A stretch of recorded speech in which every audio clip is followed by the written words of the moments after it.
Hello दोस्तों, इस video में हम MFE ऐप से टू डू लिस्ट मॉड्यूल को एक्सपोज करेंगे। उसके लिए पहले चलते हैं कोड में। सबसे पहले हम टू डू लिस्ट मॉड्यूल को MFE ऐप के अंदर क्रिएट करेंगे। उसके लिए हम टर्मिनल को ओपन करेंगे और वर्कस्पेस के अंदर, जो कि है हमारा मोनोरेपो वर्कस्पेस, उसके अंदर जाएंगे और रन करेंगे command ng g for generate m for module, और मॉड्यूल का नाम होगा टू डू हाइफन लिस्ट। इसके साथ हमें मेंशन करना है प्रोजेक्ट का नाम, जो कि हमारे केस में है MFE hyphen app. Command successfully run हो चुका है। अगर हम MFE ऐप फोल्डर को खोलेंगे, फिर सोर्स को खोलेंगे और ऐप, तो हमें दिखेगा टू डू लिस्ट फोल्डर, जिसके अंदर to do list module generate हो चुका है। इसके बाद हम कंपोनेंट को भी क्रिएट कर लेंगे, जिसके लिए कमांड रन होगा ng g for generate c for component and to do hyphen list, और ये सेम प्रोजेक्ट यानी कि MFE ऐप के अंदर क्रिएट करेंगे। MFE hyphen app enter press करते हैं। सारे फाइल्स क्रिएट हो चुके हैं। इसके बाद हम जाएंगे टू डू लिस्ट मॉड्यूल में और इसे ही हमें एक्सपोज करना है इस MFE ऐप प्रोजेक्ट से, जो कि होस्ट ऐप में कंज्यूम होगा। इंपोर्ट्स एरे में हम यूज करेंगे राउटर मॉड्यूल को, और इसका एक मेथड यूज करेंगे जो कि है फोर चाइल्ड, जिसमें हमें एक एरे पास करना है और उस एरे में राउट के डिटेल्स होंगे। हमारे केस में पाथ जो रहेगा वो एम्प्टी रहेगा और जो कंपोनेंट लोड होगा वो टू डू लिस्ट कंपोनेंट होगा। इसके साथ ही जो पाथ मैच प्रॉपर्टी होगा वो उसका वैल्यू फुल होगा। फाइल को हम सेव कर लेते हैं। टू डू लिस्ट कंपोनेंट के HTML फाइल में हम एक हेडर ऐड करेंगे, जिससे ये पता चलेगा कि ये MFE ऐप से आ रहा है, दिस इज फ्रॉम MFE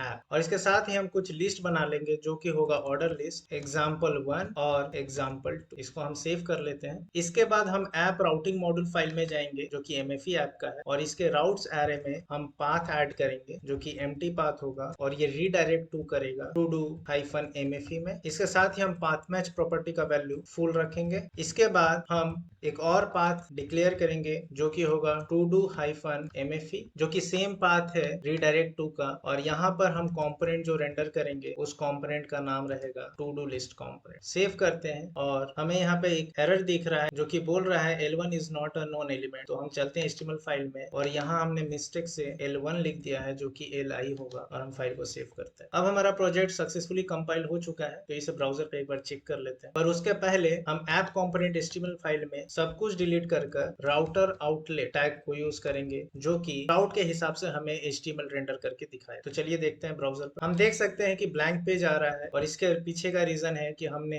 एक फॉरवर्ड स्लैश यूज कर लिया है पाथ में, जो कि हमें नहीं देना चाहिए। तो कोड में जाकर हम फॉरवर्ड स्लैश को हटा देंगे पाथ से। इस ऐप राउटिंग फाइल से हम फॉरवर्ड स्लैश को हटाएंगे और सेव करेंगे। हमारा जो प्रोजेक्ट है वो कंपाइल हो चुका है। तो चलिए ब्राउजर पर चेक कर लेते हैं। जैसा कि हम देख सकते हैं कि हमारा जो प्रोजेक्ट है वो सक्सेसफुली रन कर रहा है। This is from MFE app, example1 example2। अगर मैं यहाँ पर एम्प्टी पाथ पर एंटर प्रेस करता हूँ, तो भी ये टू डू हाइफन MFE पर रीडायरेक्ट कर जाएगा, और ये हमें टू डू लिस्ट कंपोनेंट का कंटेंट दिखा रहा है। इसी चीज को हम एक्सपोज करेंगे और रेंडर करेंगे होस्ट ऐप। एक्सपोज करने के लिए हमें वेबपैक कॉन्फ़िग फाइल में कुछ चेंजेस करने पड़ेंगे। तो चलिए कोड बेस। सबसे पहले हम वेबपैक कॉन्फ़िग फाइल ओपन करेंगे। यहाँ पर इस नेम से हम MFE ऐप को रजिस्टर कर रहे हैं, जिससे हम MFE ऐप को यूनिकली आइडेंटिफाई कर सकते हैं। और एक्सपोजेस ऑब्जेक्ट में हम टू डू लिस्ट मॉड्यूल लिखेंगे, क्योंकि हम टू डू लिस्ट मॉड्यूल को एक्सपोज करने जा रहे हैं, और टू डू लिस्ट मॉड्यूल का पाथ यहाँ मेंशन करेंगे वैल्यू के जगह, जो कि है प्रोजेक्ट्स के अंदर MFE ऐप, सोर्स ऐप, और ऐप के बाद हमें मेंशन करना है टू डू हाइफन लिस्ट, और उसके बाद यहाँ आएगा टू डू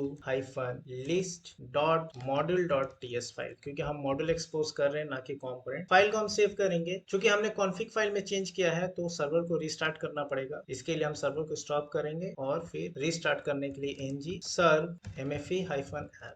तो हमारा जो प्रोजेक्ट है वो सक्सेसफुली कंपाइल हो चुका है। अगर आपको टू डू लिस्ट मॉड्यूल के पास से रिलेटेड कोई एरर दिखे, तो आप app.module.ts फाइल में जाकर टू डू लिस्ट मॉड्यूल को रजिस्टर कर सकते हैं इस तरीके से, जिससे वो एरर चला जाएगा। अब हम चलते हैं ब्राउजर पर और चेक करते हैं कि जो भी हमने एक्सपोज किया है टू डू लिस्ट मॉड्यूल, उस चेंजेस के बाद MFE ऐप सही से रन कर रहा है। तो हम देख सकते हैं कि हमारा MFE ऐप जो है वो सक्सेसफुली रन कर रहा है। इसके साथ ही हम ये भी चेक करेंगे कि remote entity.js फाइल क्रिएट हुआ है या नहीं। उसके लिए हम to do MFE को डिलीट करके और remote entity.js फाइल लिखकर एंटर प्रेस करेंगे, और हमारा remote entity.js file successfully create हो चुका है। यहाँ हमने MFE ऐप के कॉन्फ़िग फाइल से टू डू लिस्ट मॉड्यूल को एक्सपोज किया था, और same to do list module को हमने होस्ट ऐप के वेब कॉन्फ़िग फाइल में कंज्यूम किया। जैसा कि हम देख सकते हैं यहाँ पर 4300 पोर्ट से हम remote entity.js फाइल को ले रहे हैं, और जब इसके राउटिंग फाइल में जाते हैं होस्ट ऐप का, तो यहाँ पर हम टू डू लिस्ट मॉड्यूल को कंज्यूम कर रहे हैं लेजी लोड के। तो हमारा सारा कोड हो चुका है। अब देख लेते हैं कि जब हम हम to do hyphen list route पर जाते हैं होस्ट ऐप में, तो क्या